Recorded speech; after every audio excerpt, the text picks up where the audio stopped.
Пострел! Alright guys, so it's time to do revisit video on the NLAW. What got me to do it is that recently I was training one of the brigades on the NLAW.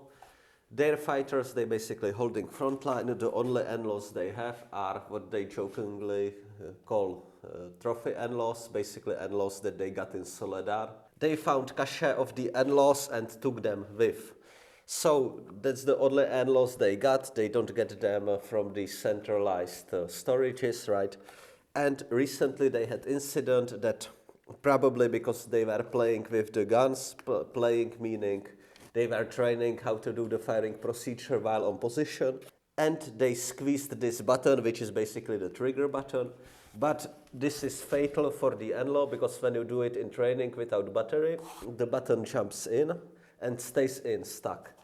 So they just used force, popped it out. Then when the enemy tank actually showed up, they tried to fire the NLAW and the gun didn't fire.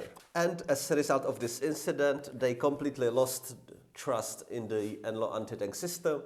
So they were looking for somebody to train them on it. So I went and did the job. We will go now through the algorithm, how to make the gun fire and also how to sight it in, which is by far the most important procedure. So, going from the beginning, when you unwrap the NLAW from the transport material or when you just grab the launcher that is carried around the battlefields for 1 year, so the guns sometimes are really beat up. You do first of all a visual inspection of front seals, the rear seals and also the entire tube. You're looking for any damages, any little holes. Sometimes you might have a truck going, artillery shell exploding nearby, the truck is okay, everybody okay, truck continues. Even the packaging might look good, but there might be small shrapnel hole anyway in the tube. And then when you fire it, of course the structural integrity of the tube is damaged. Maybe the warhead might go off, maybe the motor might explode, anything like this. So that's what you're looking for as first. Second, you do inspection of your optical devices, meaning your sights. First, you check your sights, which mean ACOG. You press over here, unfold the sight. You look if it arretates properly, if the glass is okay. Then we have also our second sight that I didn't mention in my first video, and that's the red dot sight. Our red dot is over here. We just unfold it like so. It's a little transparent cube. And the emitter is inside and it provides us with red dot.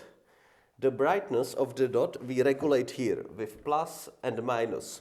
But the red dot will work only when our battery is in. The red dot plays a crucial role when we need to fire at night. For that we have this adapter over here that we put on the side rail. And I'm really not sure if it's supposed to be this way, but if you take your PVS-14 with your rifle mount, your rail mount that you are supposed to attach to rifle, you can attach it on this. And it just so happened that the lens of the PVS-14 look through the cube, through the red dot. And of course it's engineered that way to be used with night visions, so the dot can get dim enough that it's very comfortable to aim the gun at night. So that works. Also, let's say your ACOG is damaged.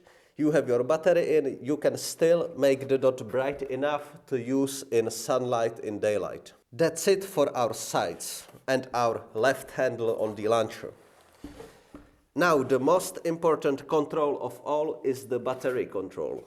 Also the battery itself is the biggest point of failure on the NLAW. Basically troops using those, then they run out of battery, it's always only one battery per launcher. And then you happen to have spare launchers around with no batteries. We take battery. Here we have the two contacts and here the two contact pins. We also have these arretation tabs on each side. So we attach the battery as follows. We need to squeeze it here between this protective plastic and the body of the gun, so it's a little bit snug fit. So you press on the button and from the top you put the battery on. To be sure that it's seated properly, you just tap it. Now to do our battery check. Here under the protective hood we have a little lever that we press down on. during our battery check and we hold it down. What will happen is that here we have two diodes, green and red, and they will be blinking. We holding the lever until the blinking stops and show us either green, which means the battery is okay, ready to go, or red, which means the battery is not okay. If the red light appear, we remove the battery, try to clean the contacts, do one more try. If even after two more tries, we getting still red light, we discard the battery, we need new battery. So let's hold down on the lever. And we can see green light, which means the battery is ready to be used. For demonstration purposes, I will remove the battery now. Let's pretend we still have the battery attached because we want to fire the weapon, of course. Here we can see two levels. OTA, which is our mode over the armor explosion. Basically, the explosion will attack the armored vehicle from the top where the armor is weakest. And we flip the lever and we see DA, which means our direct fire. It will just fly directly into the target like any other missile. DA we use for pretty much everything except tanks, all the bunkers like urban fighting. You just want to take out some position with infantry, you just use your DA.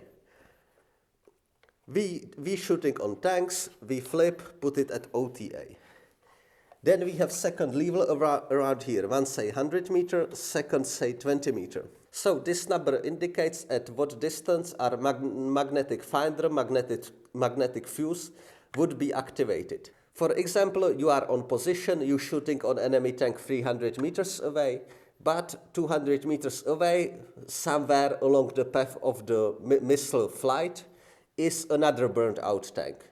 Then, unfortunately, you either need to wait till the tank gets to another position where the missile would not be bypassing the burned out tank, or you need to change your position, because the magnetic finder would just strike on the burned out tank.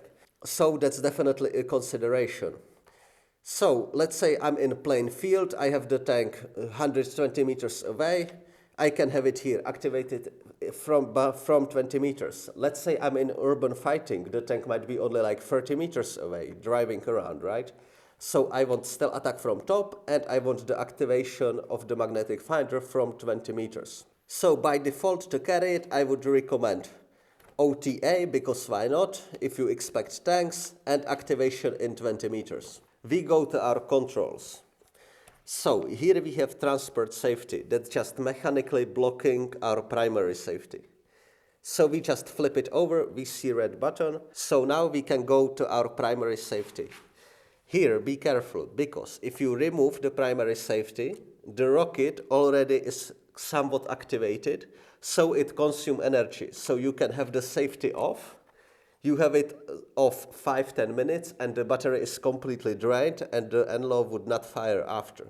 So always remove this one, the last one, just before you are actually ready to fire. Then we have our locking lever. This locking lever is the weakest point. I've seen so many NLAWs, let's say like 50% of those that are actually carried around, with this part broke off. This is the weakest point of the NLAW because at least 50% of the NLAWs that I know that they are unwrapped and carried around get this part broken off.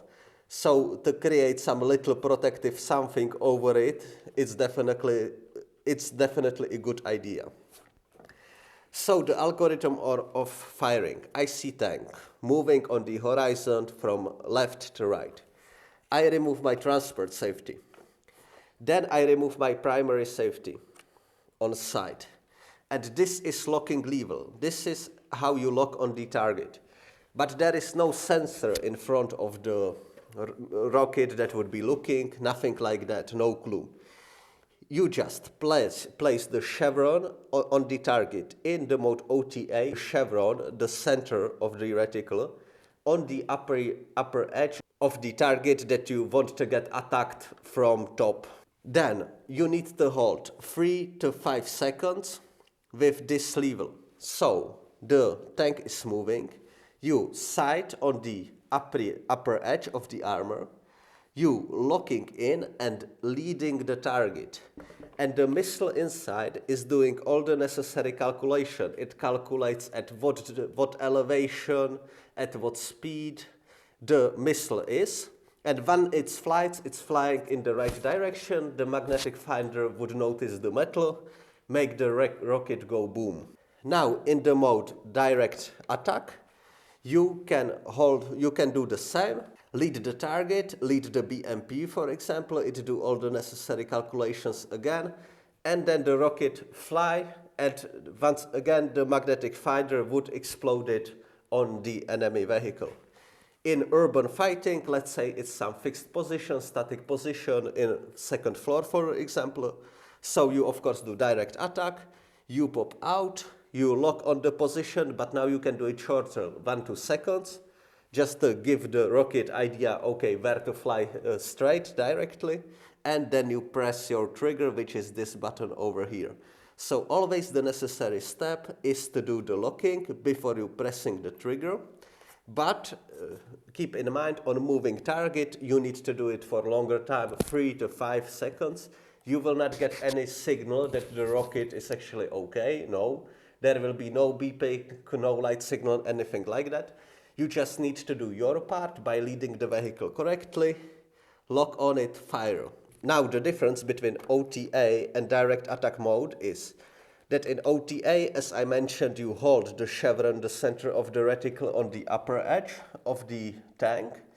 And in the DA mode, you hold it in the center mass of the vehicle, of the tank, of the BMP, or of the pickup. So we will go once again through the algorithm. I see fixed position of enemy, machine gun nest. I don't have anything less valuable like RPG-7, so yes, unfortunately I need to use the NLAW. I remove the transport safety. I'm removing my safety. I'm popping out, sighting the center of the chevron, hold the locking lever only for like 1-2 seconds, while of course accurately on the target, pressing the trigger, and I can ditch the launcher, run out. Now to the ditching of the launcher after fire. Try to always take the battery with you, because then it can be like your secondary battery on position. In cold weather, where you should have the batteries always on you anyway, like let's say it's fixed defensive position, you don't need to have the battery attached all the time, because in cold, of course, the batteries become drained quickly, and it's very good to have backup battery, if possible. Now to the commonly asked questions. What would happen if I have the mode OTA, but I do mistake, I'm not aiming on the upper edge, I'm aiming at the center mass of the tank? Well, the rocket would strike into the tank, but you predefined the OTA. So basically you have the missile like this, but the explosion go like this, downwards. It's not in javelin sense that the rocket would fly all the way up and then strike from top. It just fly a little bit over the target and the explosion go down. So it would hit center of the tank and the explosion would go sideways into the ground. So of course not ideal. Second question, what would happen if I'm locking on vehicle, leading it properly, pressing the trigger, but in the same moment the vehicle stops? Well, the effective range of the NLAW is 600 meters. Of course, for 600 meters it's like even difficult to see the target in the optic, but the rocket fly really quickly, 200 meters per second. So that give you 2 to 3 seconds for the flight. If you are really that unlucky, yeah, the rocket might just narrowly bypass the vehicle, but I would assume that the vehicle would get struck anyway. Because the reaction time between the tank stopping and the rocket flying in so quickly, there is really not too big window of opportunity. Now the most important part by far is how you aim the gun. You really need to hold it correctly onto the target. The missile then do the calculations correctly and the missile flies where it's supposed to. That's why you have so good shoulder rest on the weapon, plus including the stabilization bar, so you can really provide rigid support while sighting it in. Now also, what would happen if, let's say, I'm sighted on the target, I have my safeties off, I locked onto the target, but the target disappeared behind horizon. Can I use the gun again? Of course you can, you will have like 3 to 4 more tries before the battery become drained. So nothing really happened, then you just were locking in.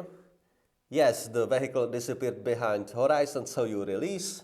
And don't forget to put your primary safety back to don't drain your battery completely. Now a little bit more about the modes. Okay, so the A, meaning direct shot, we could use for everything except tanks or the heaviest of armors. Let's say some very up-armored BMP, I would still choose the top attack, but for 99% of cases, anything except tank, you choose DA. So, here is the reticle in the ACOG. It's just a circle, of course, given the shape the ACOG, 4 lines, and then you have the V. And you always place your target here, on the tip of the V. There is, of course, no ballistic drop compensating reticle, nothing like that, because it's missile, and it's actually supposed to be targeted pretty accurately at this point. That's why you have such good butt pad plus the supporting rod, as you can see in my first video, so you can really stabilize it on yourself and do your aiming properly and correctly, and everything's go from there. The accuracy and efficiency of the system all depends basically on how well you sight it in, so the missile calculate all the data correctly. So I have my DA system, I'm locking in 3 to 6 seconds, let's say the LADA is moving on me, and I'm just putting the V in center of the target, into the center mass, then the rocket will go directly into it. The same when I have BTR riding on the horizon, I just put the V in the middle mass of the BTR, lead it 3 to 6 seconds, press the trigger, the rocket will do the job. Of course, sometimes you get obstructed target, actually most of the times, so then I would be just aiming with my V slightly higher, yeah? Basically the exposed part.